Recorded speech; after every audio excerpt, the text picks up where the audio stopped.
guys, welcome to Young and the Restless. I'm Andrew. I'm Brian. I'm Nick. And today we have...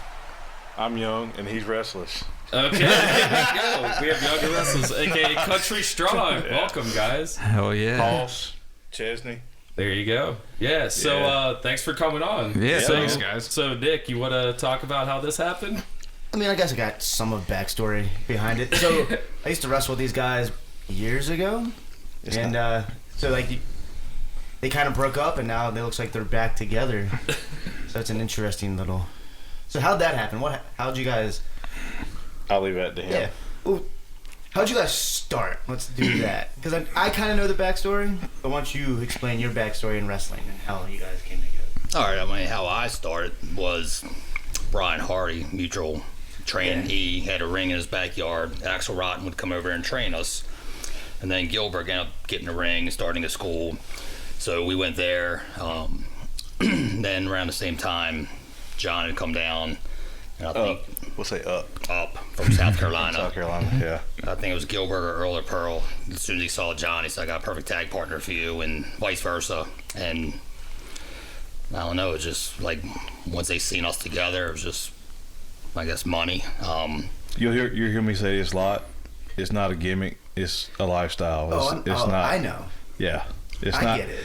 It's us turned up to 110. And I was actually thinking that that's today. Pretty cool. Yeah, I mean, like most wrestlers do say that's like the best game. Like I just watched the Stone Cold documentary. Yeah. And he said that Stone Cold, the difference between Stone Cold Steve Austin the person, Stone Cold the man, is that Stone Cold. It's just an the character is just him, just turned up. Yeah. And, yeah. You know, and I've met you guys a couple of times. I don't know if you remember me, just hanging out with him, just being like, familiar. oh, like you, like I get to talk to wrestlers, like you guys, like we toured a bunch, and like I never got starstruck, like ever. But there was like one time we were staying at a hotel, and I was having a problem with the credit card company. Shit. And I was like, up in the room, and Nick's like, hey man, you want to come down here? I was like, no, I don't. Like I don't want to drink. Like I just want to get my credit card stuff. And it's like, you want to come down here? I go down, and it was Eric Rowan and Adam Rose, and my jaw hit the floor, and I took the spot like right next to him, and I was just like, "Hey, can I buy you guys a drink?" Like, you know, like stuff. So thank you for being here. But man, we're on went off track there for a second. We're a little fanboy there. It's a little thing. So I told my teenagers, like, "Where are you going today?" And yeah, I'm old enough to have teenagers. Don't tell nobody. I'm going to be on this band's podcast. And they're like, who is this band? I said, well, it's Have Mercy. And they're kind of mainstream. They're into a lot of stuff, so they know things that I didn't think they would know. Like, yeah, we've seen that band on YouTube. And I was like, well, they were at the X Games, and they've been around for a while. And I was like, do you know them? I was like, yeah, they're my friends. And they're like, that's fucking crazy. What? Yeah, I mean, I just think it's crazy, you know, like how, because I remember when we first started touring, the one thing that got us like a lot of our lifelong band friends, or at least for me, was like the consistency that wrestling had, you know, that and stand-up comedy were like the two things that every band could agree with. And I feel like a lot of like, and then like talking with like a lot of wrestlers and stuff like that, like I feel like you guys like have like a lot of like the same, it's almost like the same kind of life, you know, like that road life. Yeah, right. like we had the entertainment bond. Mm-hmm. Yeah, exactly. We're all entertainers, and we understand what it takes to please somebody, and you know, and whether there's 10 people in the room or you know it's the whole stadium. Exactly. You know, I've wrestled in a room of 5 people. We played in a room in New York that just had my cousin in it, and it was like a 300 cap room. It was like one of our first shows. Yeah, that was a garbage show. It was my cousin, and who's like a Wall Street bro that like doesn't care. And then, like, the bartender, who just, like, felt bad for us and gave us a bunch of free food. And you give the same effort, whether it is the 10 or the 10,000. Exactly. So, yeah. But let's get back to you guys. So that's how you guys got together. So who brought you guys together? Was it Dan or it was Gilbert? It was Earl to Pearl. Yeah. When I walked into the school, and I initially, when I come up here, I was looking for a place to train because I was already in the business. And I was just looking for a place to train, and a mutual promoter from down south said, hey, Gilbert is opening up the school there. You should try to look into it. And you're going to pop for this. So I'm a contractor for the local power company, so I was a first responder to power outages and stuff. And I come to this guy's house. I didn't know who he was. I went in to check some breakers for his mom or whatever, and I look on the refrigerator and I see a flyer for Gilbert School, and lo and behold, it was Cowboy Death's house. The infamous Cowboy Death. So The legend of Maryland wrestling. yeah. So he looks at me. He's like, "Oh, you're into wrestling?" I'm like, "Kinda." Because as an entertainer in our business, you don't come forth with the information and tell everybody that, you're a worker or whatever. And I said, "Yeah, I kind of dabble in it." And so he said, "You're interested in becoming one?" I said, "It might could be a thing." So he said, "Well, take the flyer." I was like, "All right." So I took the flyer. And dude, not even 10 minutes after I left there, I was on the phone. I was like, "Hey, I'd like to come down for a tryout." And he's like, "Yeah, stop by right now." I'm like, "Well, I'm kind of at work, but yeah, I'll stop by after work." So I walk in the door, and there's Earl the Pearl in the ring with a couple guys, and Ramblin' Rich and Dwayne. And I walk in the door, and I start talking, and Dwayne immediately says, "I already got a partner for you right now." It was just off like the accent. Yep. So where are you from originally? South Carolina. Okay, yeah. Yep. Yeah, I stalked you a little bit on Instagram. I kind of guessed that because it's like somewhere in Maryland, which I was in South But Carolina. I think it's kind of funny because you're from South Carolina, you wrestle in South Carolina, so everyone kind of sounds and looks like you a little bit. And you in South Carolina, you did an Irish gimmick, right? Okay, so you guys are like this. I was the redneck Irishman from Dublin, Georgia. Shane O'Grady. So things that work down there may not work up here. Yeah. But down there, the place that I initially trained. Well, I've had too many beers already. That's your second beer. I shouldn't have, no, I had road beers coming from work, okay? Road sodas. I got a little pregame going on. Do you not know me? So, where was that? Trained it. Trained it. Yeah. That's a new word. Yeah, trained it. Trained it. Yeah. All right. So anyway, the place where I trained in South Carolina was National Championship Wrestling. Norton Lewis, Boomer Payne, Cruiser Lewis. God rest his soul, Lance Gaylord was my initial trainer. I watched Lance as a kid. He worked for my dad. My dad was director of public works for the town, and Lance is the one that, in general, got me into wrestling. Gotcha. Because I come and watched. The first wrestling match I ever watched was in my high school, and he was the gay gimmick. Okay.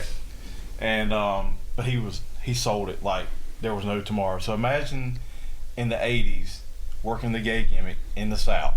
Who was that one guy from crazy. the UK that did that? You know what I'm talking Yeah, about? the overly flamboyant. Adrian Street. Yeah, so kind of like an Adrian Street kind of thing? Gotcha. Okay. Very flamboyant. Everybody loved it, though. Yeah. Everybody loved it. And I just fell in love with wrestling. I mean, I already watched it, but him showing interest in me as a kid just put me over the top. And I was like, this is what I want to do. Awesome. Chesney, what was your kind of introduction to wrestling? So, Do you mind if I call you Chesney? Yeah, it's great. Okay, yeah, sorry. So as a kid, first time, I think the first people that intrigued me was Rock and Roll Express, turning on and watching them. So since day one, Rock and Roll Express, NWA Wrestling. So in my neighborhood, Pasadena, Green Haven, Dwayne Gilbert actually lived 4 streets from me. And Barry Hardy, his tag team partner back in the 90s, lived like the next neighborhood up, and he had a ring in his basement. So my uncle at the time was training to be a referee, so we would go up there, me and my cousin, we're like 12, 13. So you had your Axel Rottens, your Bob Starr, Adam Smash, Sledgehammer McGill, pretty much anybody around here. That's where Maryland wrestling started, like with these guys, Dwayne, and I remember we would go trick-or-treating at Dwayne's house, like 115, dressed like the Ultimate Warrior and Demolition. And he would pop, he'd mark out, like, kids, like, and he'd get pictures with us, as kids. And, that's awesome. So, and we would, like, go, like, hey, can you train us? And he's like, come see me when you're 18, kid. Because at the time, they had the Monster Factory, different locations. Wasn't that up in New Jersey? Or? Originally, Larry Sharp, and then Barry and Dwayne would do a local Monster Factory here because they are students of... Oh, so it was like a franchise type thing. Just them guys, Kind yes. of. Yeah. Okay, yeah. So yeah. Barry would always have the ring. It was always his house. Then they, bounce around different locations. He's like, "Come see me when you're 18, kid. Come see me." Of course, life happened. Married, kids.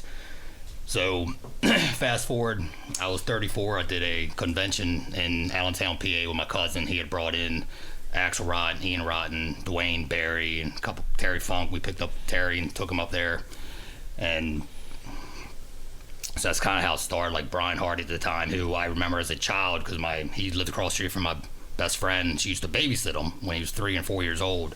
So that's the last time I seen him. Now he's 19, 20, with a ring in his backyard. So Axel was like, "Oh yeah, I'll come over and help you kids," and so he would come over and train us. So even though it's backyard training, we had Axel Rotten, a legitimate wrestler. So it wasn't like like a bunch of teenagers, right. Just backyard wrestling. It wasn't ICP backyard wrestling. Right. Yeah, So okay. legitimate. Yeah. So then that didn't last me a few months. Then it went the ring out going to Gilberg's, and I got trained legitimately in the school with Gilberg and the guys like Rich Myers and Earl of Pearl, and then we would have countless seminars, Val Venus, Carlito, Balls Mahoney, Robbie E. So I mean, anybody and everybody came through there that we could help and learn from. Christian York. Did you ever cross paths with Lita or anybody like that from back in the day? Because did she train with Gilbert or did she train with NCW? She was more like a bone breaker. Yeah, bone Okay, breakers. gotcha. Okay. Yeah, it was pretty much MCW people. Mm-hmm. Yeah. So my thing was at 34, I'm like, you're not getting younger. It's do it, so you don't have regrets in life later on. So that's why I got into later life. And honestly, when I got into it, I was telling him last week, I wanted to have one match. I got in with this guy, Chris Evans, who was starting ACW at the time. He was having a battle royal. We went to ACW, right?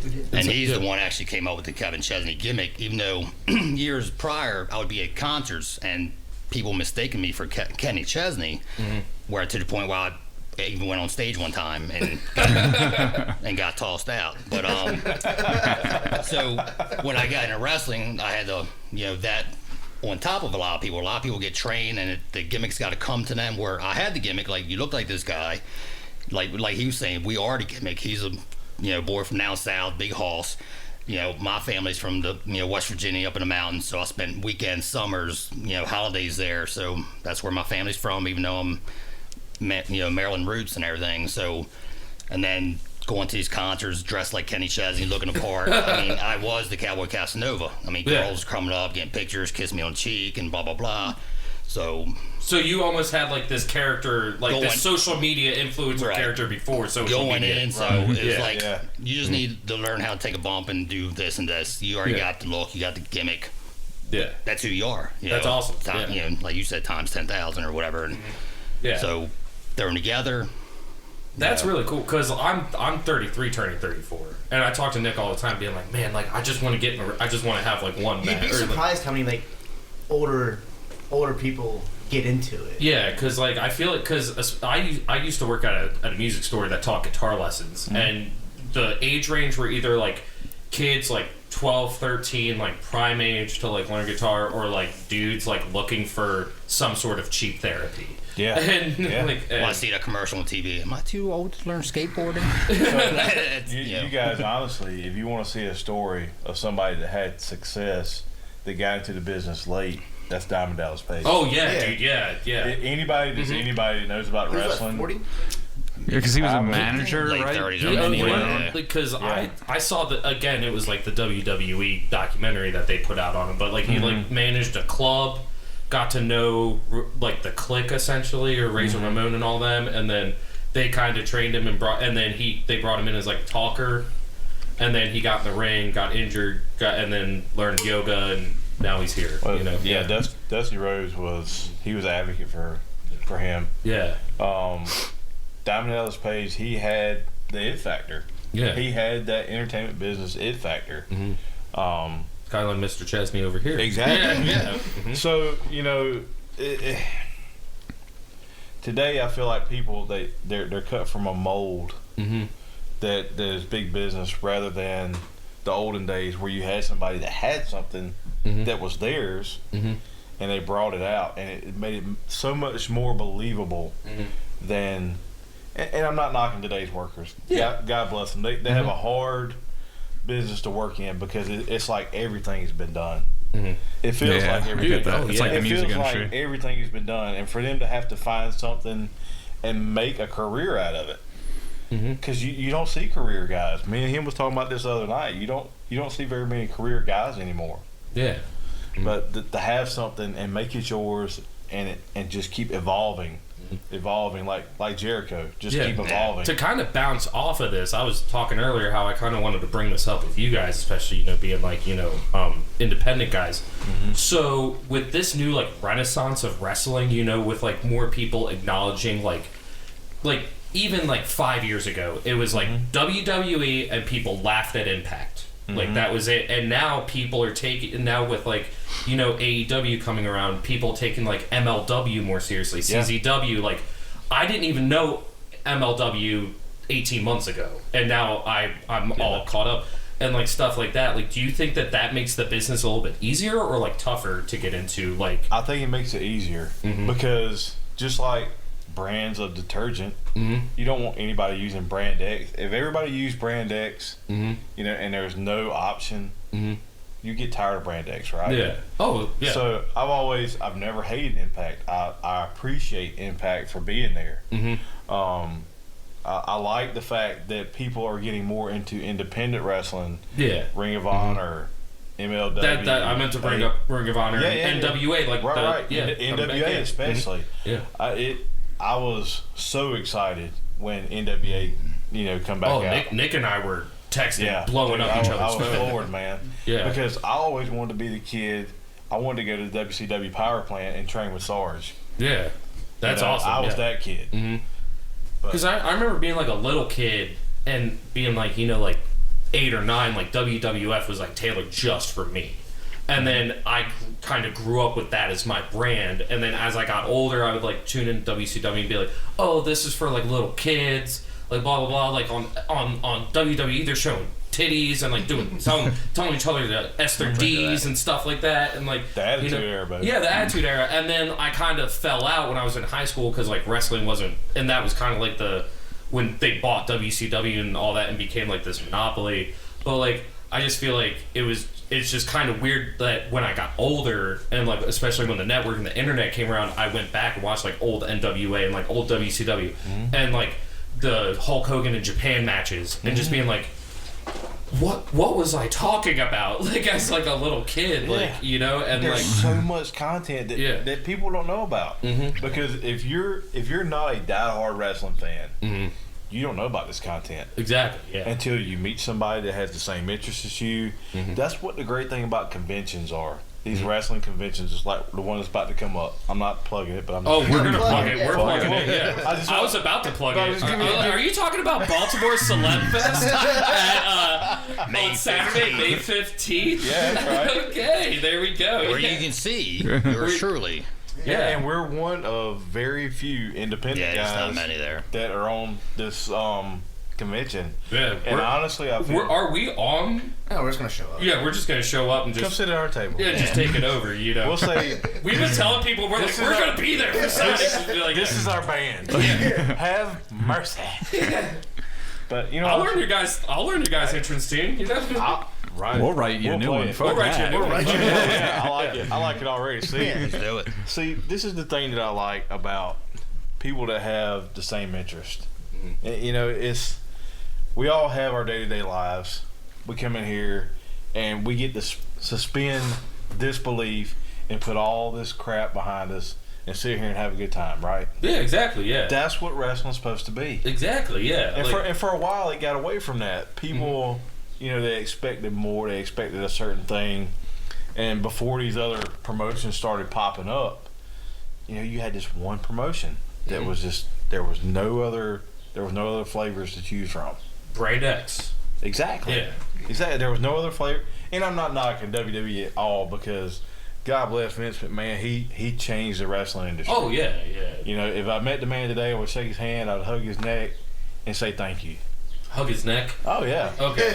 That's a big fucking neck. Like strangle him, saying thank you as you kill him. Sorry. This is So that's just another Southern thing. Okay, gotcha. You'll see me slip things out like how you mom and them and stuff like that. My dad's from Greenville, Tennessee, so Okay. yeah. I say y'all, Hey. and everything's around the corner. Yeah. Or down the street. Yep, You know, even if it let's go Balmer's down the street. You know. Yeah. Anyway, so I wanted to bring up some. yeah. Just getting to more like the wrestling side of things, I guess, because that's my specialty, and I guess a sense. Do you have any like favorite matches of you guys together? Or you got any like moments, or like maybe people you worked? Or So, like I said, when I got in, I did a battle royal. That was my do it while you're, old enough or young enough to do it. And then from there, I was like, now I want to have another match. So then I started originally teaming with Axel Rotten, and then finally made my way to MCW with him. And so we've been in the ring with Black Wall Street, the Briscoe brothers. He was showing me pictures last week. I'm like, we wrestled them? He's like, yeah. I'm like, Robbie E. and Nunzio and the Hellcats, like all these great, the Holy Rollers. Man, I love the Hellcats, by the way. Like they're awesome. Like I can't explain why. I'm just like these guys. Like I just love them. Like sorry, just wanted to pop that in there. You want to have a podcast with them? No, sorry. Yeah, sorry. But I love Country Strong even more. By the way. Who brought beer? By the way, do you guys need a top off? I actually do need another one. But, Keep going. We're not professional or anything. Yeah, not at all. We're not either. like name drop. Like who are some like the big guys, maybe even individually that you guys have worked? Like I know you've worked with Jerry Lawler. You've done stuff like Buff Bagwell. Right? Man, honestly, I'm glad you brought that up because I've been very fortunate, and I'm going to say his name. And I'm going to say the promotion. Tyler Steele with Primal Conflict Wrestling. I love PCW. Thank you, sir. Pushed me and Chesney like we've never been pushed before. yeah, if I had a favorite place to say we worked together where Country Strong was not only would be PCW. We were, and I'm not knocking Dan McDevitt and MCW at all. Dan gave us a lot of great opportunities. He really did. But Tyler, he pushed it even further. Any match that we had at Primal Conflict Wrestling was probably in my top 10. But probably my top favorite moment for me and him was that when we first entered the Battle Royal, is 1 and 2. We set the styrofoam Royal Rumble style, where every 2 minutes somebody enters. Was this at PCW? No, this MWF. was MWF. You might have. I was there. At the Ellis Lodge. You were there. I was there. I sent you a picture the other day. So we set the styrofoam cooler right in the middle of the ring. Hoss might have took a little long to get to. Yeah, I remember this. But See, he's always rushing. People don't know this. I get blowed up easy.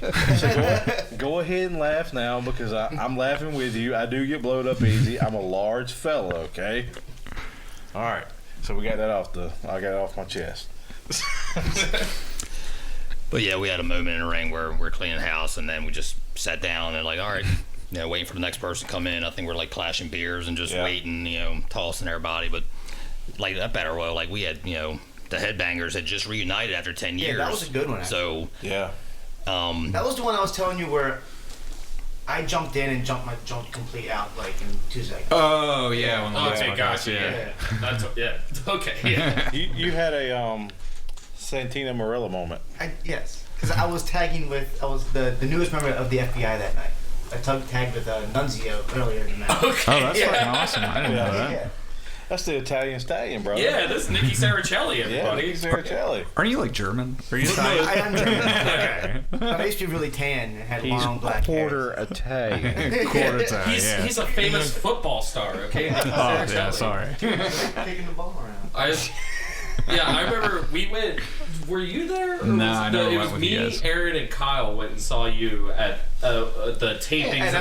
Yeah, at MCW. At Rage TV. Rage TV Yeah, tapings. Yeah, like that's- back when they were in Severn. yeah. Yeah. And then and the whole time, like, because when I go to wrestling events, I'm just like, I'm there to. Yeah, like, I hated it because I could not stop hearing you. because I'm already the loudest guy in the room because I'm a little brother, and like so I need attention all the time. But like also Definitely. like I just have this booming voice, and I just gotta just just raise it just a little bit, and I'm over everybody. But like my whole thing is like I like to vote with my voice, like you know, like you normally do. But I also don't like to distract from the match, you know. Right. So like obviously, if a match sucks, I'm not going to start chanting CM Punk. I'm just going to be quiet. But like for example, you're the good fan. Yeah, but like for example, like when Joe Keys was wrestling, I wasn't a fan of Joe Keys. Like as a person, I was just like, I don't like you.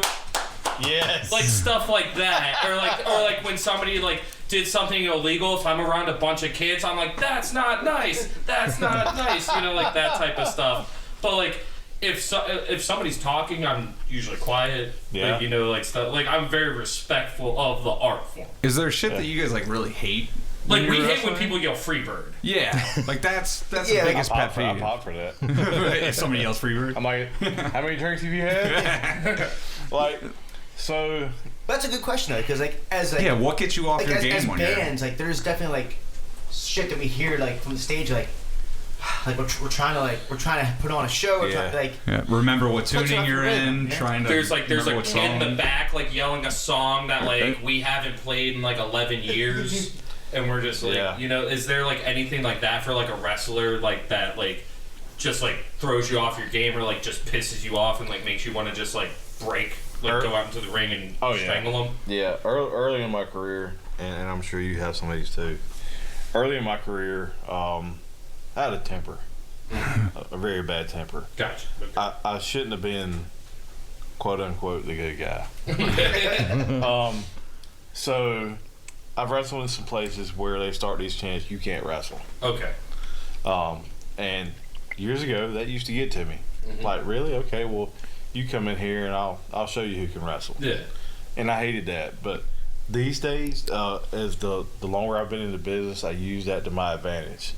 Like people, like I told you, give me a hard time about, oh, he's blown up, and I was like, no, I'm tagging my partner because it's called strategy. You don't know that. You know, that's the whole reason of tag team wrestling, my friend. Is when I get tired, I tag him in, or if I'm beat down, I tag him in. I would call him the next day, see if he's still blowing up, by the way.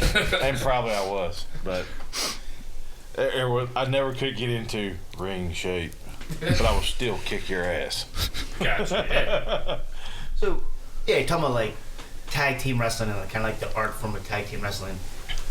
You guys, you know, tagged for a decent while. You had a bunch of matches on the belt, and then like Kevin got hurt, and then you had to tag with other people, and then you also tagged with other people probably in your career. How different is it? Because I hated tag team wrestling. I remember like one time me and you tagged in a match, and I wanted to kill myself. I hated it, and not because of you. Yeah, I was He gonna wants say, to kill really? himself a lot. Like whenever he brings up wrestling, he'll do like, yeah, and I was having the best match of my life, and I wanted to kill myself. Like, you know. Wow, they just. I just don't like tag team wrestling. Man, first I'm talking about the Hellcats. Now you're talking about wanting to kill yourself because you wrestled with them. Man, come on. And it's been nice having you But guys. there's a Well, certain, it's been nice. This podcast took a left there's a turn. certain chemistry you have to have with. So again, that's where I grew up on. Rock and Roll Express versus Midnight Express, the Road Warriors and Russians, Heart Foundation, and British Bulldogs. I love tag team wrestling. Freebirds, you know, versus anybody. Yeah, anybody. And then when we got in 2010 to 13ish, the tag team wrestling in Maryland, was probably the best it's ever been. You had, you know, the Hellcats, Country Strong, Holy Rollers, the Briscoes, Black Wall D-Line, Street. Black Wall Street, Fed up. Yeah. Pretty Ugly. I mean, ton of people. You couldn't match Blackout. There was, I guarantee you, not even with TV, there was no promotion that can match. Teddy Long would have a hard on. For the tag team wrestling in Maryland, yeah. Yeah, tag team wrestling in Maryland because it was that's just the thing. a match. That's the thing I noticed because like earlier on, like I just never really liked tag team wrestling, like as like a fan, because I was just like, there's too much. Vince hates tag team. And I also like grew up on like you can WWF tell, tag team wrestling, so it was just like Yeah. not good. And then like we went to the first local match we went to, which was the ACW one, and I saw tag, and I was just like, oh, so there's like good tag team wrestling out there. Like this is crazy. Yeah. Like, you know, so yeah, that's awesome. And again, it all goes back to how you gel with that person. You know, it makes a big difference. Let me give you an example of current tag teams that are just split up. So I loved Otis and Tucker. and Tucker. Heavy Machinery. Heavy Machinery. Blue Collar Solid. Yeah. I felt like that could have been us. Mhm. You know, in the mainstream, not country song, but blue collar or something. Yeah. They just didn't have it. Yeah. It didn't. I don't know if it was their real life story just didn't match up. You know what I'm saying? Yeah. Now Otis himself is a great character, Yeah. but It just felt like Tucker didn't really have anything behind those eyes. He wasn't with it. Otis was all about it, but it just seemed like Tucker just wasn't there. Yeah. But there were, other than wrestling, our lifestyles were so much alike. And when you have the same type of lifestyle and then you mix it with something else you like, it just blends together so easy. Gotcha. You know? Like, I think, like, what made your guys work so well was the differences in your look, but also it still felt so country. Because, like, you had, like, the more, like, you being, like, the big, like, heavy drinker, kind of, like, big. Yeah, he's the Southern big guy. hoss, the big drinker, And kick your ass, you know. And You're where the I'm, cowboy I'm the guy You're who's the gonna come to more- the bar, yeah, steering girl, and then if you got exactly. something to say, You're I'm the going one- to say, you're out hey, there- hoss. Right. You're out there Meanwhile, I'm two-stepping, walking out the door with yeah. your girl, and he's got my He's back. got your back. So And that's- even like the music mashed up. Like I was watching one of your matches with for PCW with versus Black Wall Street, Yeah. and from like 9 or 10 years ago, and even like it was just like. It was cool as fuck, you know, like, you know, just, and, you know, the whole music, them being, like, the Cowboy Casanova, like, Kevin Chesney, and, you know, like, we got, these guys got to go to a tractor station to weigh themselves before every match, make sure they're the right weight to kick their ass, and, like, stuff like that. I was just like, this is cool as fuck, like, you know, like, yeah. A lot of work was put into that, like, I felt like. And it's just us sitting there, honestly, sharing the things that we like with each other. Yeah. And amplifying it more to make the fans love it. Yeah. To make it more believable. Which to us it was already us, but we got to make you believe it, right? Yeah. And honestly, it could have been some nights just sitting around a campfire drinking beer, saying, "Oh man, what about this?" You know, and it just wasn't like we, you know, went to the drawing board. We just sat around and, you know, bullshit, had a good time. Said, "This is it. This is what we're gonna do." That's awesome. Yeah. Yeah. That is very tight. Very cool. I mean, because Nick and I go to the bar down the street every now and then, especially when you lived closer, and we would just get hammered and just be like, you know, it'd be fucking cool, like if you did this move, because I've never seen it. I don't even know if it's possible, but here, I'll lay down. You fucking put me in it, man. We'll see if it works. Like, you know, like stuff like that. Like, I was. So That's where the best stuff comes from. Exactly. Yeah. So Nick did come to a party of mine this past weekend. And I don't know how this happened. But There's video proof. Is that from the party? yes. Holy shit. 'Cause My parties get wild. I'm just saying. Because we got sent 2 videos. One of you guys putting him through the already broken table. Yeah. And then somebody getting put through the table, and then somebody saying that wasn't a good idea. Like, Did you see the stool video? no. We gotta see We'll that. have to show you I'll that. show you all. Yeah. I'll show you later. I took the stool to the face. Holy shit. Can we upload that to our Instagram? Is that cool? And the funny We need part some more about content. it wasn't neither one of us that did it. Well, that was like, we went to a party years ago, and Nick would always just be like, "Oh, here's how you do a power bomb. Here's how you do this." Like the guy taking the move is the one that leads it, and like stuff like that. And then I was like, he was like, and then there was a steel chair there. And he's like, "Yeah, what you want to do is you want to whack me here." And I was just like, "All right, front temple, here I come." Like, it just whacked him right in the head. I mean, I took a chair shot from Axel Rotten, so nothing can be that. Yeah. You were there. I was there. I've seen people get hit in the head with chairs a fuck ton of times at Yeah. parties. Yeah. So my It's wife, always you guys. my wife tossed a 15-pound metal stool. Like, she was drunk as well. We didn't smarten her up to what we were doing, and you know that's what happened. And next day she said, "I told you you're gonna get hurt." I'm like, "But we didn't hurt each other. We knew what we were doing." What? You tossed the fucking chair. Was there a time that your wives ever hated what you guys did? Yeah. Yeah. By the way, that's the stool. Okay, guys. Oh, So like one those of those like fucking Target things. style stools. Yeah, metal. I mean, kind of like the same way that all of our girlfriends hated us being on the the road. Yeah, because every fucking It girlfriend I sucks. had hated me doing music. Oh, where you at? Who you talking to? Oh, I had a Did girlfriend. you have a good show? Yeah, I had a good fucking show. that one girl I dated that would break up with me and then get back together with me. That was all the time. Every 2 days. And I remember I would literally just be like, I'm smoking like, we would stay, like, there would be, like, a younger, like, attractive girl that would offer two of the bands a place to stay. Right. So we would all crash there. I would usually be in the backyard because with everybody else, like smoking a joint, being like, man, you don't get stars like this in Balmer. Like this is fucking crazy. You know, that's my girlfriend. Hey, what's up? And just like, where are you? And be like, oh, I'm just smoking a joint with Weatherbox. Oh, no, you aren't. You're fucking some girl. It's like, no, I FaceTime you. I don't want to see her boobs. And then just like, But I mean, like, yeah. and it's like shit like that. It's like. And even me, like, when I guess I'm a jealous kind of person too, but I mean, at the same time, I'm not, like, I believe it until I see it, you know what I'm saying? Wrestling and music both have, you know, stereotypes of where, like, because it's the life Lot on the road lizards, thing, dude. right? I was going to say Yeah. lot lizards. Well, you said ring rats the other day. Yeah, we call them ring rats. And I was like, that makes so much sense. And you guys have groupies. Lot lizards. Sometimes. Lot lizards. Yeah. They hang out in the parking lot. Hanging in the parking lot. Trucker, just like truckers. Yeah, and honestly, it's a hard life. Yeah. If you're a full-time guy and you do this full-time, bless your heart, because you know it's a strain on a relationship. Yeah. Because if they're not with you, there's doubt.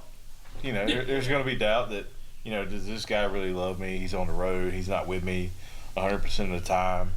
He's not devoted to me. You know, they don't understand that. And it's a hard life, and it's a thin balance to if you're in a serious relationship. Mm-hmm. You know, so.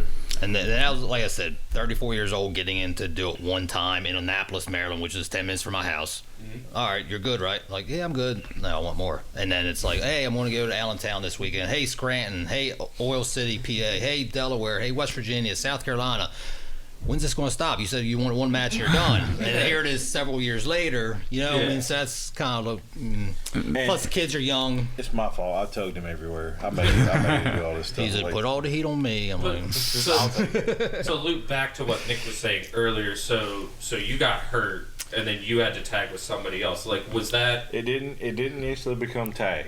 not tag, but Right. yeah, So singles is a whole nother monster. When you prefer tag team wrestling, and that's where you've been, and then you have to learn how to carry a match. You have to learn how to do a lot of other stuff. It's a little different. At first, I didn't like it.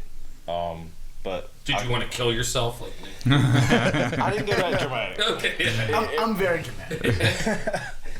The thing that helped at the time was I was transitioning from being, in our terms, a baby face to a heel.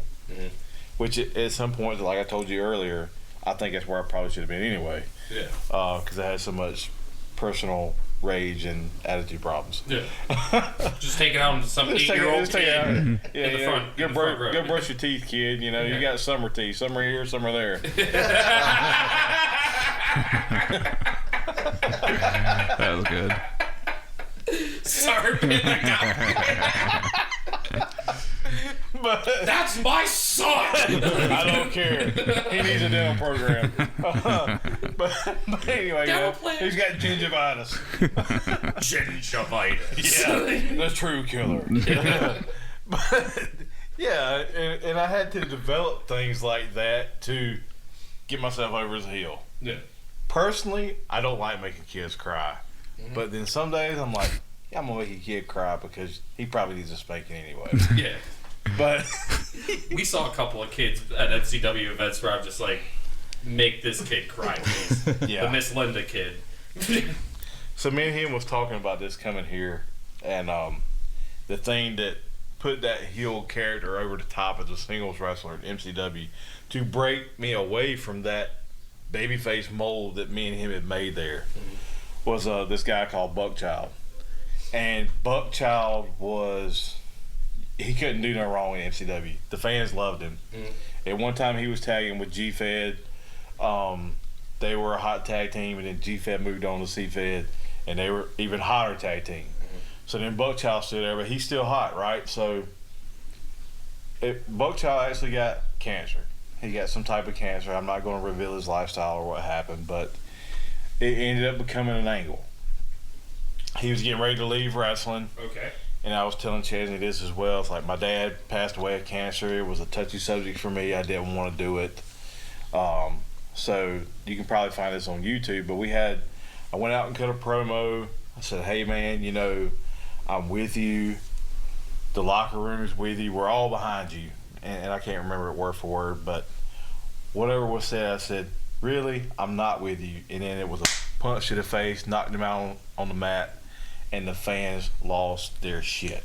Jeez, okay. They were ready to You kill. just punched a guy with cancerous glasses, essentially. Yeah, like, that's you know, fucking nuts. Pretty much. And it was like, it went from what people called fake to real quick in their mind. You want to call it fake? Watch this. I just punched your favorite character that has a legit medical issue and knocked him the F out. Mm-hmm. Yeah. And telling you to come at me. That's great. Yeah. Did you have to run out of the building? So, true story. That night, I had to be escorted out of the building because there was somebody in their car following me, threatening my life. Holy shit. Was this at the Joppa? This was at the Green Room in Dundalk. Oh, jeez. Okay, yeah. Yeah. Well, obviously it's in Dundalk. They're idiots. No, sorry. I mean, I mean, any time that you were wrestling in Dundalk, that was like the go-to heel move. You could just. Yeah, it did. Some days it took a lot, some other days it didn't. Yeah. But that right there set the path of us from change my path from babyface to heel. And are you guys heel wrestlers now? No. Or, no? No, I mean, there's so much babyface. Yeah, I mean, I don't know, man. So, Yeah. long story short, it went from Country Strong to the Appalachian Outlaw gimmick, which started tagging with Bo Nakota. Mm-hmm.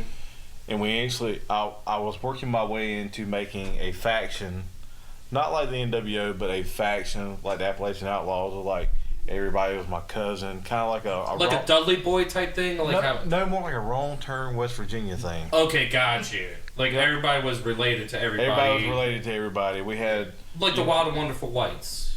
similar, yeah. Gotcha, okay. Like I had my sister Ivy.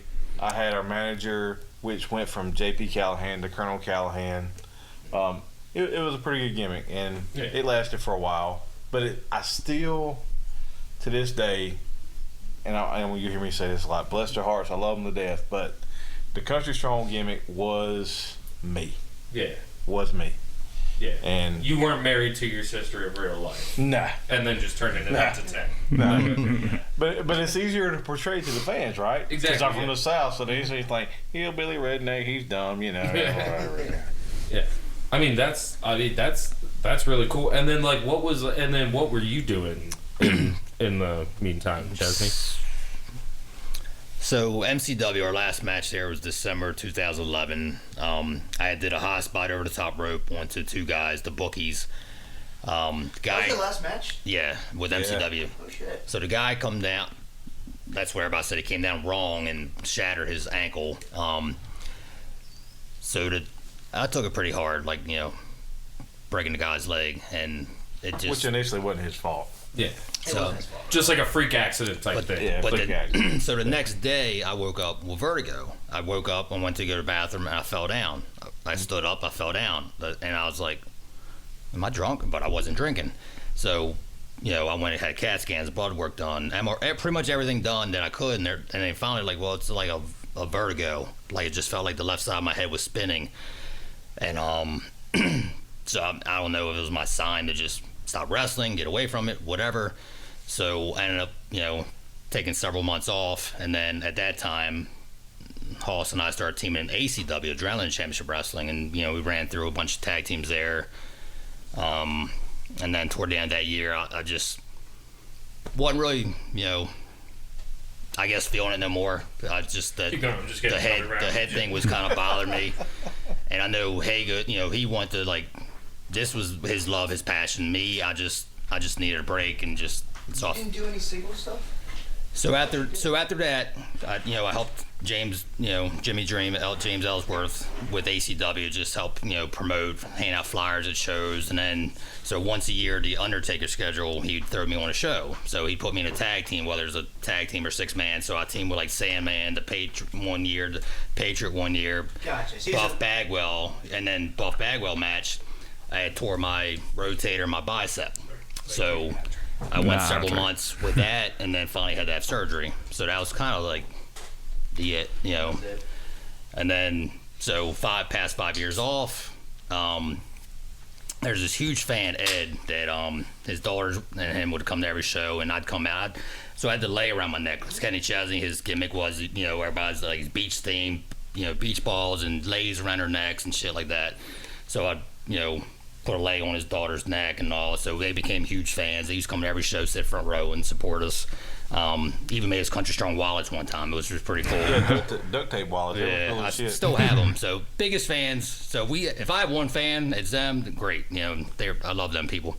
So Ed, we love you, Ed. Ed. So the last 5 years, probably once a year, he would hit me up. He was like, "Hey man, I really love Country Strong. I'd like to see you guys get back together." I said, "Ed, I'm just not wrestling no more. Life goes on. And meanwhile, both my kids are out of high school. They're both in college. One just graduate, with her bachelor's degree. My son's in the University of Miami. So different ambitions right now. Free time, right?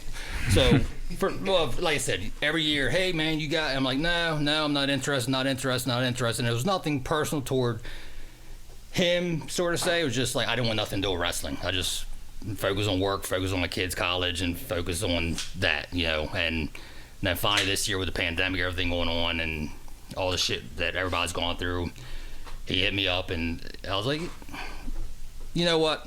If you reach out to him and he says he's cool with it, I'm cool with it. He said, seriously? I'm like, yeah. So I think he went back and forth with us for a couple weeks, because I think John had the same, like, well, if he's cool with it, I'm cool with it. You know what I mean? So neither of us really knew what we each other were thinking. Like, did he say that? You know what I mean? Who's saying this? And then finally, like, he just had us talk one day, and that's probably like 2-3 weeks ago. We met down at Champs in Glen Burnie, and oh man, used to be sandbaggers. Yeah. I DJ'd there and I blacked out. They were taking the case away, and I just picked my mixer up, put it on my shoulder like a boombox, and just kept mixing. Like they were trying to shut me down. I was just like, no, sorry. Like, sorry to hijack the story, sir. No, I like it. But he called me. I answered. And he actually lived like a mile from there, and which was even better. From there. So he stopped in. We talked like we haven't skipped a beat, and it's been probably 7, 8 years. That's awesome. It was. So you guys haven't wrestled together or anything for like 8 years or spoken. That's crazy. Like, and probably, and we wasn't that far from each other, because initially, with my shoot job, I was traveling back and forth from South Carolina, living out of a suitcase. Mm-hmm. And 2015, me and my family decided to move up here. We just bought a house in 2019, and the crazy part about it, where I bought my house, it's almost like a Bermuda Triangle story. I'm not too far from where Dwayne used to live, Gilbert. Mm-hmm.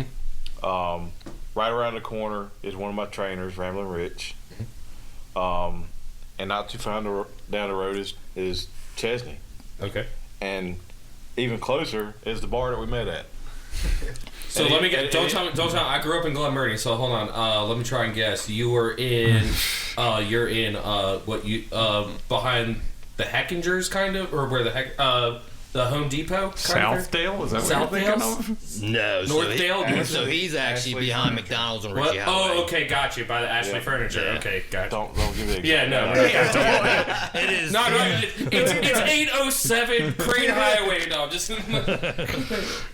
I want people to show up to my house. Yeah. This guy ain't country. Yeah, he used to be. Okay, legit. So, all right. So while we're sitting at the bar, we're there with James Ellsworth. He's there with Chad Clark, who's running the Baltimore Slugfest, and Ed joined us there, and we're all just chit chatting, and we're like drinking, carrying on. We're like, why don't you put Country Strong in your Baltimore Slugfest? And Ed's like, well, I'll buy the table right now. Chad said, well, give me the money. So now we're on the show. So That's and awesome. you guys are like the only like indie dude. there's another indie tag team, but we're not going to mention them right now. Oh, you're talking about the Hollywood Bachelors or whatever? Whatever. They're, Selling trading cards or whatever? they're bachelors. We by the way, we can bleep this. We talked about this earlier because I don't like that man personally, so I'm just saying, like, I just went to school with him. I don't Yeah, know. we all kind of know him. There's a mutual, So is this gonna lead? Ooh, too many beers. This gonna hang out with Country Strong. You get fucked up. There This you is go. what happened. So Ed, Thank you for your you guys- thank you to your sobriety right now. I'm pretty Yeah, sure, dude. yeah, because I'm just gonna. high five, man. I was like, I'm just gonna smoke weed. I was wondering why you said boring. Because every time I drink on the podcast, I start slurring. I like start forgetting. I'm just like, I get the damn that's crazy like over and over again. Like I'm not really listening. But this time I'm just like, I feel like I'm literally drinking with like 4 other friends, just like hanging out, talking. You're So drinking is with the this Country gonna- Strong Exactly. Protection Agency. Exactly. You had a yeah. tag team here, walked to the ring with a cooler full of beer. Beer, like. So is this gonna lead to a match? So that was the thing. Like Ed, like I said, for years he kept saying like, "Oh, you guys got." I said, "Ed, I do construction for a living. My back hurts and blah blah blah." And he's like, "Oh man, you guys gotta get back together." And By do the way, this." I just need to get this trading card. That's all I'm looking at right there. That one. I know somebody has one. I think I had that one. There's one in the trunk in the car in Glen Burnie somewhere. I think. Okay, yeah. I was just like, when Nick was like, "Yeah, we're going to do this thing," I was like, "Oh, that's cool." And he's like, "Listen off." And I was like, "Oh man, like all my like." What days? Those days, guys, they come in at 8:00, right? 8:00 podcast. Yeah, sorry. So we gotta be out of here, right? No, it's fine. Yeah, no, sorry. That's the main No, but event, right? I remember I literally saw that and I was just like, "You gotta be shitting me, right?" We're the dark match. I get it. Yeah, no, it's fine. No, you guys are the main headline. Everybody's walking to the car during their match. Okay. We are the curtain jerkers. Okay. Okay, gotcha. But anyways, yeah. So, Celeb Fest. 46 years old now. Mm-hmm. Not 34, which I thought was old then. So Hoss is 40. up there. 40. I'm the young cat in the bunch. 30, turning 34 in September. So he shared an Instagram video the other day of us putting some cat through the table at a party, and You want to read the caption? So the caption was, hashtag Country Strong Forever, hashtag Last Ride Through the Country, and I'm not gonna lie, when I read that kind of got me like, this 46, 40, this is the last ride, you know. And for years I've been saying like to people like nah, I don't want nothing to. I said, the only way, because like I said, Jimmy treated me well. ACW put me in main event matches, in matches with names every show I did.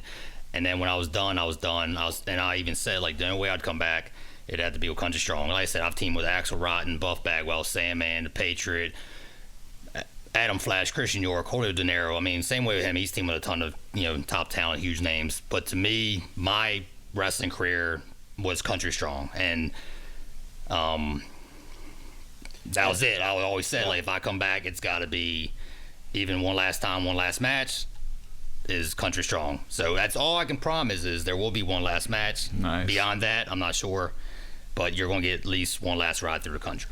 So I can tell you what the caption said. We ain't as good as we once was. And that's all it was on. That's how I was picking you up today. We're good once as we ever was. And if you want to fuck around and find out, Was we ever good? Get trained with us. come on. Come get trained. Come get trained in the ring. Even though I get blowed up, I'll still kick your ass. But yeah, and I feel the same way, man. And it's a camaraderie. It's not just a tag team. Mm-hmm. We're dude, that moment a couple days ago was so much closure for me because the thing that kept us apart was so stupid, and I'm not gonna go into that. That's a whole nother story and a whole other podcast. That's like, it's crazy, like, me, like, wrestling and also being in a band, like, how similar the stupid as, like, riffs and confrontation and heat. You and I didn't talk for like a solid year. None of us talked. None for of a us while. really talked. Like you and I would talk about wrestling But every even- now and then. Like, But even, like, between bands, like, Yeah. like, you play on the same show, like, man, fuck that band. Right? You're like, oh, well, fuck that wrestler. Like, that guy doesn't deserve to be on the show. Like, why are we second on this show? Like, it's the same thing wrestling. And, like, well, that was like during the Broken Skull sessions, like Chris Jericho said, like once he realized he was the second slot wrestler, like he was bouncing. So like, do you guys are you guys just naturally like this is our time to go out to pasture, or is it just like? Dude, honestly, I don't care where I'm at on the card. Mm-hmm. Never have. Gotcha. First, second, third, fourth, fifth. But fortunately, as a tag team, we've always been booked well. Like every promotion has used us, we've always had top spots, and you know, very grateful for that. No matter who did it, like whether it was Tyler in PCW or ACW or wherever, like MCW, Wrestle Force, like we, So like I was just wondering, like you're saying, like one last ride through the country or like whatever, like that, like do you already have that planned out? Like, do you want to face or like? So ideally, in my mind, because like you're talking about, we also can just like cut this if you guys want to stay. I'm not sure how. Ideally, I'm trying my hardest not to use wrestling terms right now because I don't want to be that guy that's like, yeah, you worked yourself into a shoot, brother. Like no, like that. Yeah, and honestly, at this point, it is a shoot. If you want some. Yeah. We're here. Okay, yeah. I don't want it. I just thank you for the beer. No, I'm not talking about you personally. If anybody, if they want a clinic, come on in. Mm-hmm. The water's deep. Gotcha. Okay. Is it warm?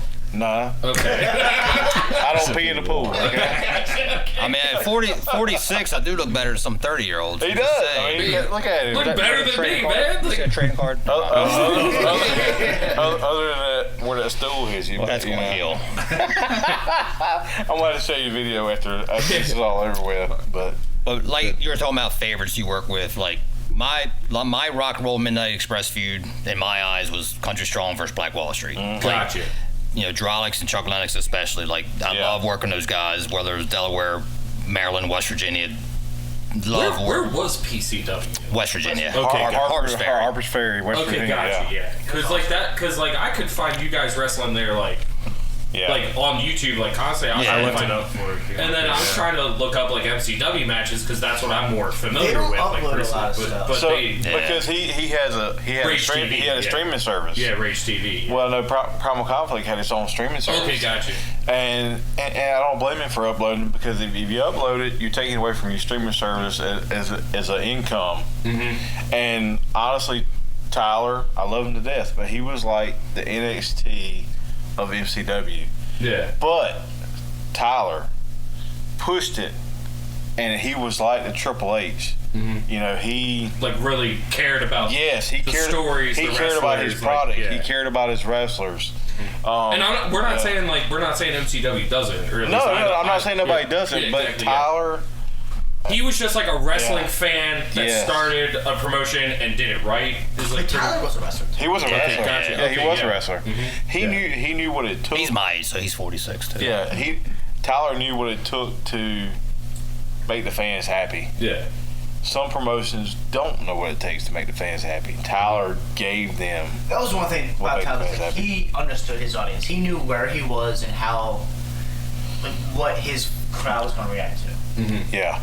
Yeah, he was very good. He was very good with that. Yeah, very good. That's awesome. Like, I mean, that's all. Like, I feel like that is like the main foundation of like what makes a product good. Because like if we all just wrote shit music, but we really believed in it, somebody would pick up on that. So you know what I'm saying? Not to cut you off, but if you're an independent promotion and you can constantly draw 200 fans. You're doing something. Oh yeah, you're doing something. Yeah. Because like I said, I worked in places where I had 50 fans, 40 fans, 60 fans, whatever. But when you can constantly draw 200 or more fans, you're doing something. That's awesome. What's the per ticket price like at that 200 people? Maybe. I have never paid for a ticket to a local event. Glad to see your support. Being in a band. No, but I bought. That's why we didn't get paid that night. He knows people. I know him and I know Danny, but no. I was just trying to get I always do like the truth.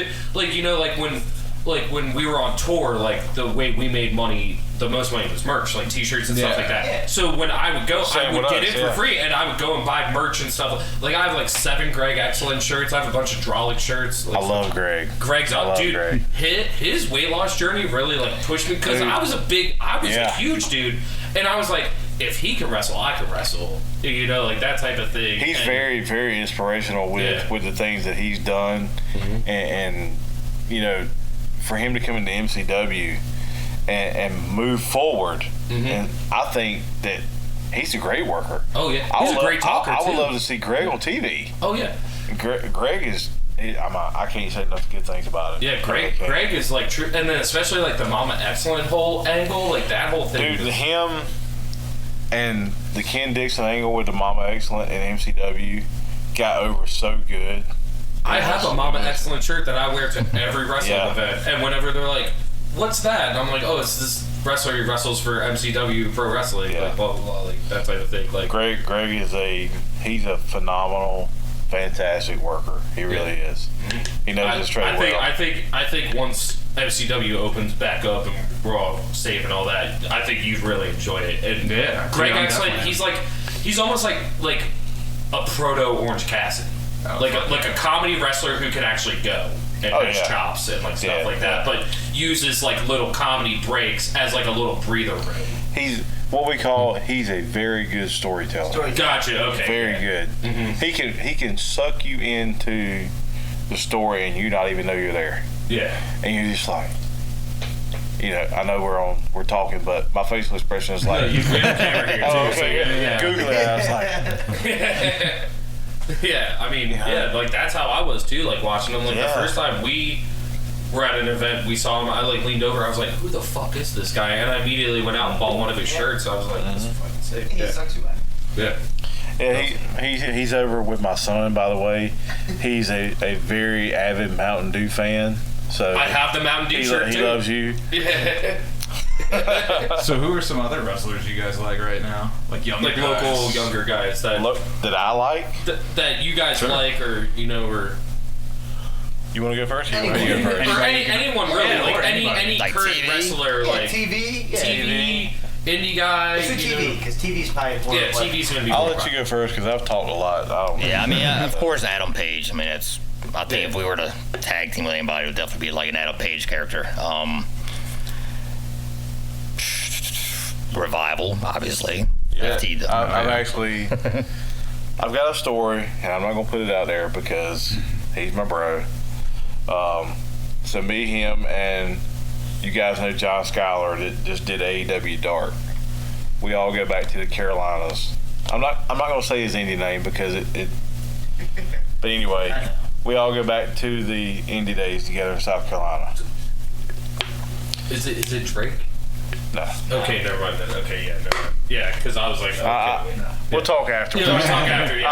I'll Yeah. give you the dirt sheet. Yeah. So, Let me go to my secret darknet website. dude, and it warms my heart to see the Carolina guys getting spotlights like Yeah. John Schuyler and I think the Dark and like the Dark Revival. Evolution are like awesome, like, you know, like little things that, you know, like people are doing for Yeah. indie wrestlers. Like, So definitely the Revival, like Cliff said, is one of my favorite tag teams.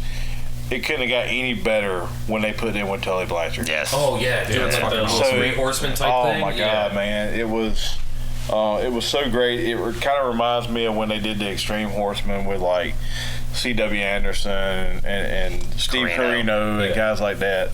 I think this That- whole Pinnacle thing is awesome in Yeah, general. yeah, it's not bad. It's not bad.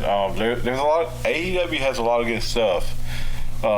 Cody Rhodes is an apple that didn't fall far from the tree, man. Yeah.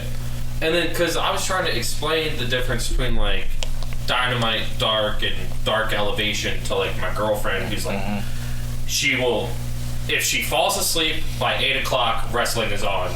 If she's awake, we're watching like Law and Order or something, and I'm watching the replay the next morning because you know I'm a good boyfriend. But she also will sit there and listen to me fanboy out. So like I just think it's really cool that like Cody is doing these things like Dark and Dark Elevation on YouTube. Yeah, I love the yeah. whole angle with Impact, especially with the Good Brothers. Oh yeah. I have a soft spark for soft spark. What am I like the? Gallows, What am I right? fucking the Avengers? I have a soft spot for Gallows. He's a good friend of mine. That's awesome. Yeah. He's a Maryland guy. He is. I didn't know that. If you didn't know. Oh, that's There is a picture of him wearing a Country Strong shirt somewhere. Yeah, there he is. And it's down at WrestleForce with Bob Keller. Plug. If you never heard of Wrestle Force in the Carolinas, look it up because there's a lot of guys like Cedric Alexander, John Schuyler, and a lot of the guys that you see on TV now have come through Wrestle Force in the Carolinas. And it's Bob Keller is a staple down there, you would say, and I call myself a Keller guy because I love Bob Keller. He's originally from West Virginia, but he's a South Carolina native now. But he's a trainer down there, and Bob is he has a great mind for wrestling. The first match, or the first time he went with me to the Carolinas, I did a show in my high school to raise money for the softball team. Probably drew 400 people.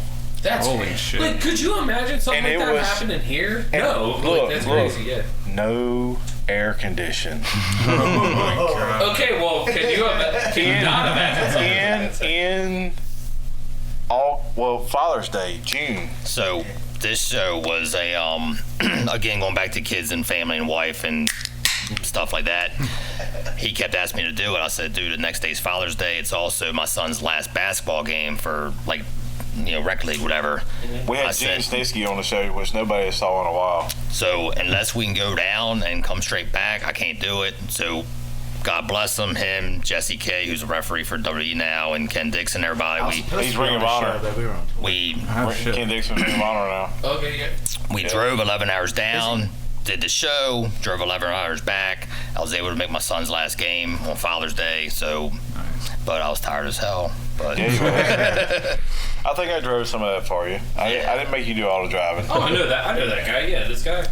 Yeah. Ken Dixon? Yeah. So me and Ken were Country Strong 2.0.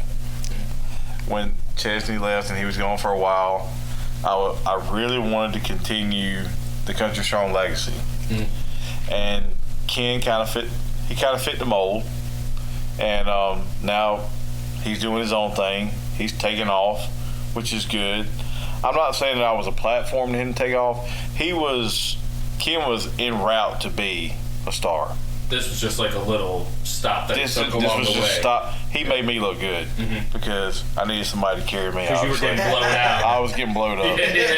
Yeah, but we were Country Strong 2.0 is a little inside joke for us.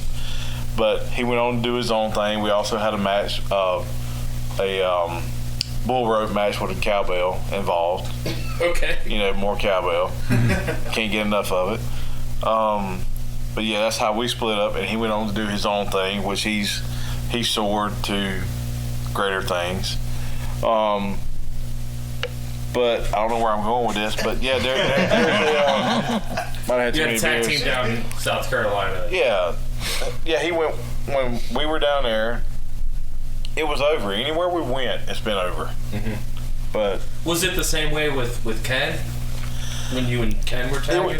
Because me and him primarily tagged at Primal Conflict Wrestling. We didn't really tag anywhere else but Primal Conflict. I feel like you and Ken you fit more of like a heel mode, I feel like. Yeah. You guys both had like that more heel look. Like, you two just had such a different, distinct looks to each other that it made the character exactly what it was. Because like, so many people could grasp on the different things. Right. Like, you and Ken both have kind of like the hard around the edges look. That could have been on. Me and him were more like the fence. Yeah. We were on the fence, but whereas me and him, we were on one side, and that was it. Yeah. You were going to be baby faces Regardless, wherever we went. Yeah. That's awesome. Yeah.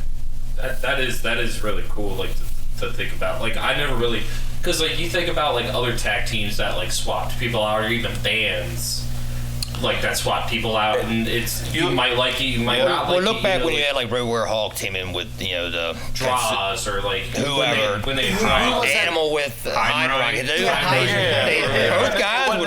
Both guys would kick your ass, both phenomenal looking, but they weren't Hawk and Animal. Yeah, or even, and I'm not comparing us to Hawk and Animal by any means, but that's a good example. Yeah, or even like to go into like music or whatever. Like when half of Leonard Skinner died, and they got the guy singer and hired a bunch of people. They still went on, but it's like is it the same thing? Like, Yeah, right. did people like it? Maybe. If I'm at a fairground and have like a fifth of Kentucky Gentlemen in me, maybe. Like, I don't care. Like, you know what I'm I saying? mean, I would have fans and come up, and I wasn't going to the shows, had nothing to do with wrestling. Like, yeah, we went to MCW, we saw Hall. It just ain't the same. Like, it's you guys were country strong, and there's no offense to anybody, Ken or Bo, whoever he's team with. They all look great together. That's but yeah, go ahead. we just had. There was just something there. Yeah. That's what people tell me anyway. I'm not stroking my And, own like, ego. not to try and like take over the conversation or anything, or try and bring up bad blood or anything. But when I wasn't in Have Mercy anymore, there are people coming up just being like, "What happened?" I'm just like, I just got burnt out, man. Like, it's just not for me. It happens. And, you know, sometimes It happens. Sometimes you know, just like shit happens, and you're just not. Like, my dad was getting sick, my mom was dying. Like, I was just like, I just wasn't in it anymore. You know. It happens to the best of us. One thing that comes to mind: Creedence Clearwater Revival, John Fogerty. You know, hey man, it wasn't the same with all them guys together. Yeah. John Fogerty by himself, he's John Fogerty. Yeah. But Creedence Clearwater Revival, I will sit there. Or the Beach Boys without Brian Wilson. Yeah. You know? Like, yeah. I will sit there and listen to Creedence Clearwater Revival all day long. Every 30 minutes, 17 minutes song they have. Yeah. You know?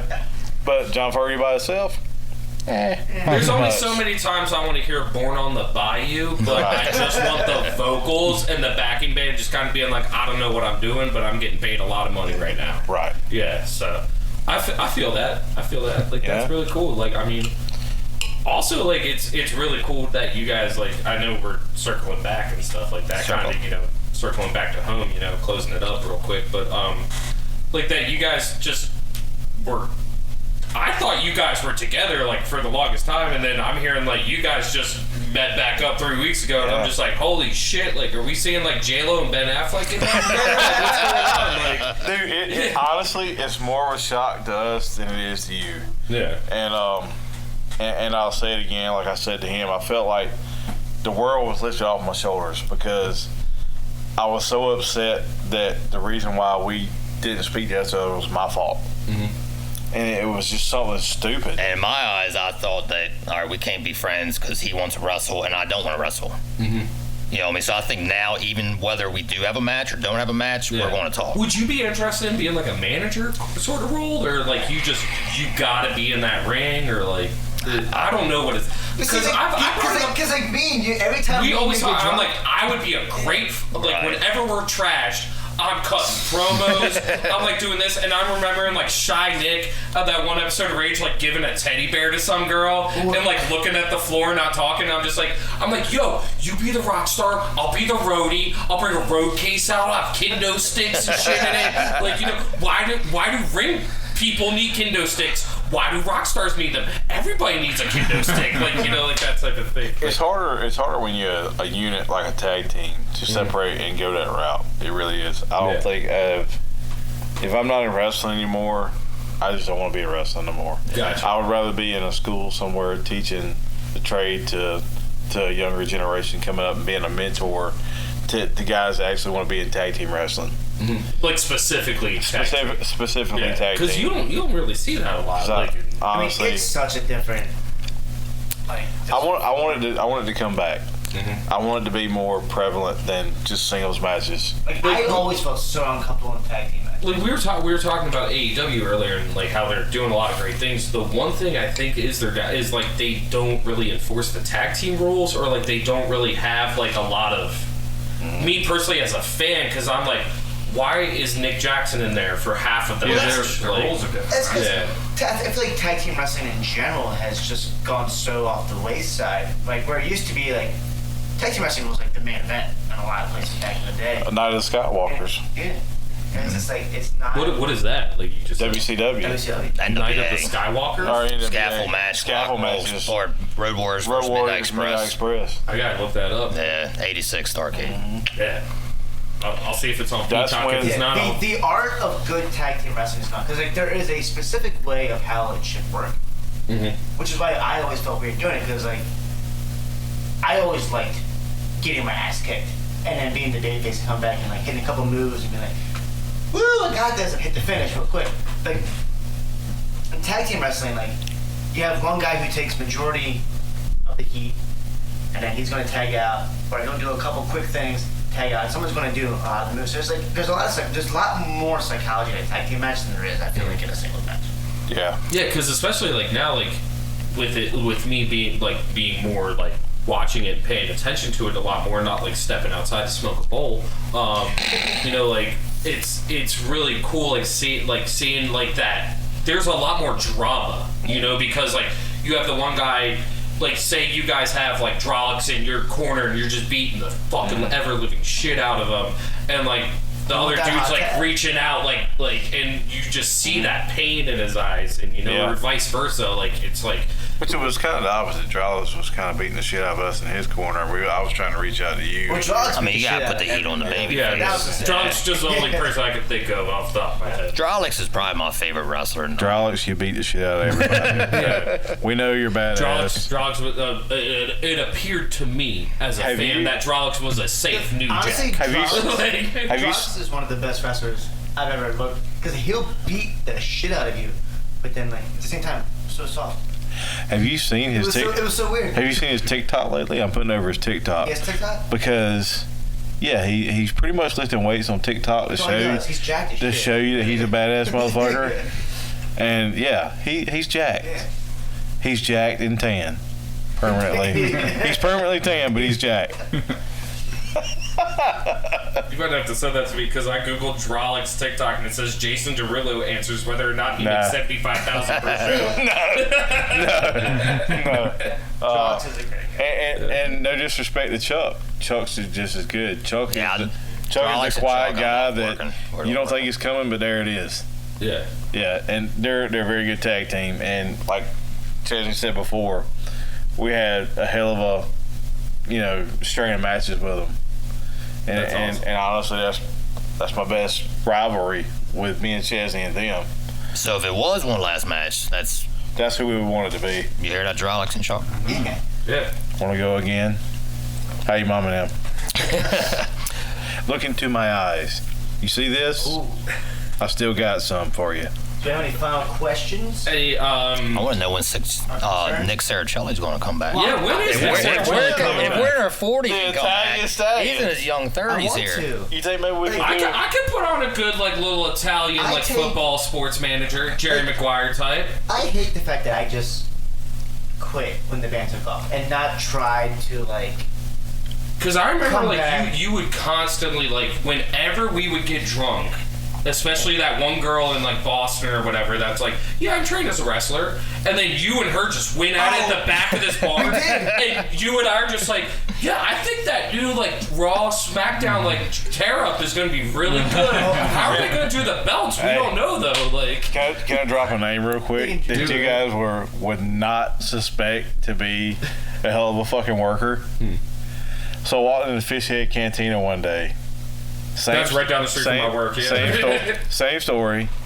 Justin Slagle, 98 Rock. Okay. Because did he train? Yeah. Okay. He was part of the Kings there for a while in MCW, and me and him had a match. Like, I walked in, we saw each other, we knew what the hell was going on. We had a match like right here in the middle of the fucking bar, and it was crazy. Everybody that was there with me from my work was like, "What the fuck is going on?" Like, That was like me and her. Literally, we were done our show. We packed up and stuff. We went to a bar, dive bar. In we went Boston. to some dive bar. These two girls were like, "Hey, we saw you guys. You're really cool. Do you want to come to the bar that we work at?" We're like, "Sure." So we're walking and talking. This girl's like 6'7", Jesus. and Nick is just like enamored with her.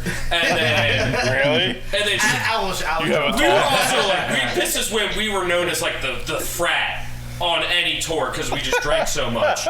So we. But she trained at like Cena's dad's place, and yeah, she trained like there, and then they're talking and all that, and then we're just drunk and high, being like, yeah, this new split's gonna be great for like WWE, like all that stuff, and then the next thing you know, and then me and I her just in the back no, of the and then bar. I turn around and then they're talking about wrestling. I was like. And then me just being like a dude, like a chauvinist piece of shit. I was like, well, if you're really a wrestler, you should wrestle each other. And then we walk into this bar, we all get beers, and she's like, yeah, they just closed the dining room. They went back there, and you guys were going at it, and this crowd showed up, and then her little friend is like, no, it's like fine, they know each other. Like, all that. And we're just like, a dude like punching his girl in the face. punching her, trying to put her through a fucking table, and she tried to put you through a wall. Like, we were just like, holy shit. Like, I thought me taking a super kick into a guitar case was good. Like, man, this is like...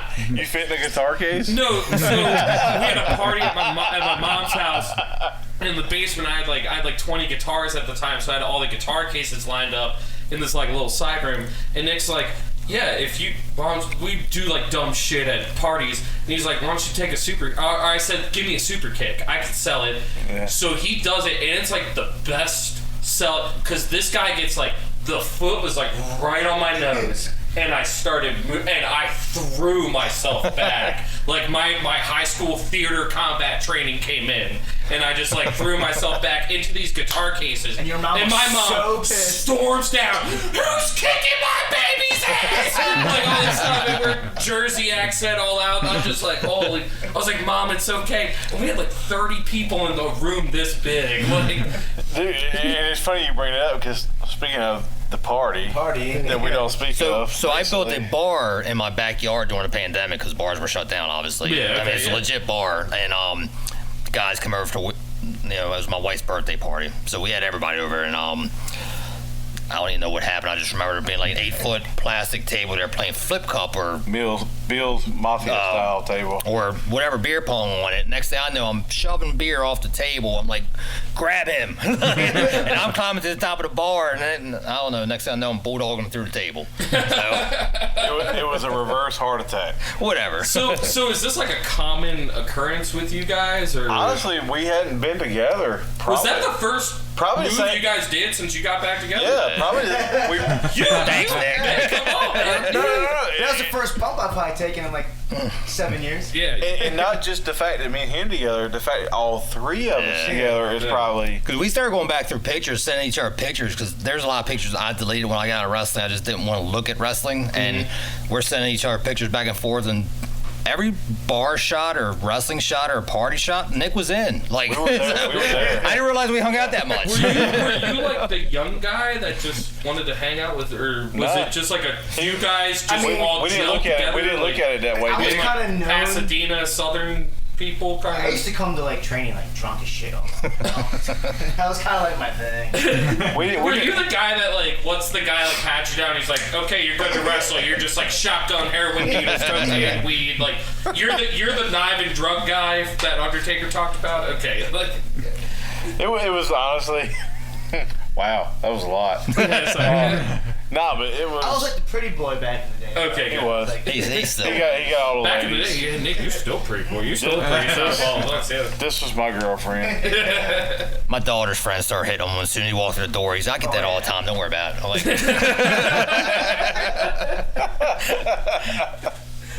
all right, do you guys have any plugs, chugs? so May 15th, you've already said it, Baltimore Celeb Fest. Yeah, so May 15th. Yeah, May 15th, we'll be at Baltimore Celeb Fest. That's at 1031 Bedfield Boulevard, Millersville, Maryland. Feel free to call, text, or leave a voicemail at our Google Voice line, which is 410-929-4469. Again, that is 410-929-4469. Do you guys have any plugs or anything?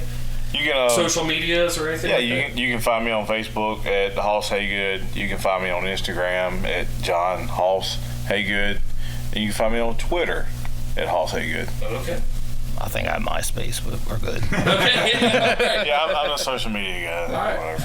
Well, thank you guys for being on. Yeah, thank you. Can't wait to cut all this off to hear the dirty talk and all that. So, Thanks for having us. Cheers. Yeah, well, thanks for being here, and bye. Bye. Thanks for Your winner.